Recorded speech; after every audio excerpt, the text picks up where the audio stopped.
Chapter 24. Me and the preacher started walking and calling Winn-Dixie's name. I was glad it was raining so hard because it made it so easy to cry. I cried and cried and cried the whole time I was calling for Winn-Dixie. Winn-Dixie, I screamed. Winn-Dixie, the preacher shouted. And then the whistle loud and long, but Winn-Dixie didn't show up. We walked all through downtown. We walked past the Dewberry's house and the Herman W. Block Memorial Library and Sweetie Pie's yellow house and Gertrude's Pets. We walked out to the Friendly Corners trailer park and looked underneath our trailer. We walked all the way out to the Open Arms Baptist Church of Naomi.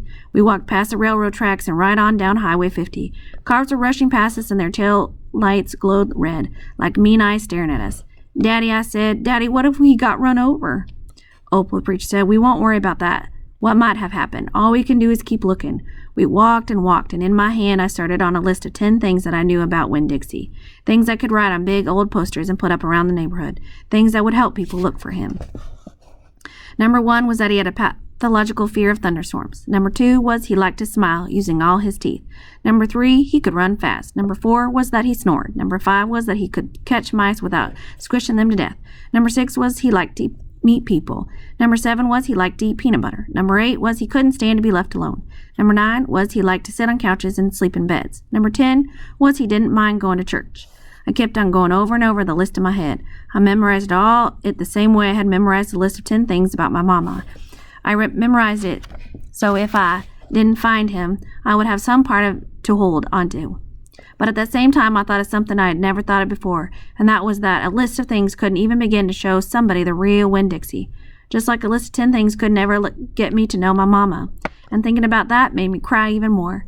Me and the preacher looked for a long time, and finally he said we had to quit. But Daddy, I said, Winn-Dixie's out there somewhere. We can't leave him. Opal, the preacher said, we have looked and looked, and there's only so much looking we can do.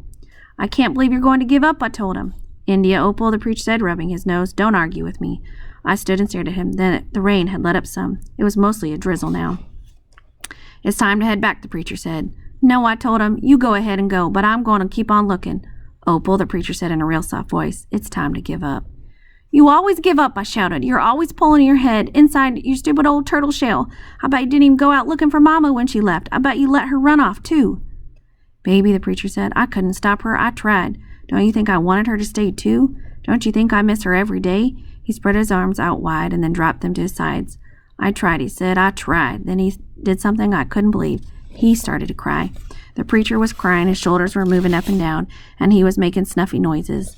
I don't believe that losing Winn-Dixie doesn't upset me as much as it does you, he said. I love that dog. I love him, too. Daddy, I said. I went and wrapped my arms around his waist. He was crying so hard he was shaking. It's all right, I told him. It's okay. Shh, I said to him like he was a scared little kid. Everything will be okay.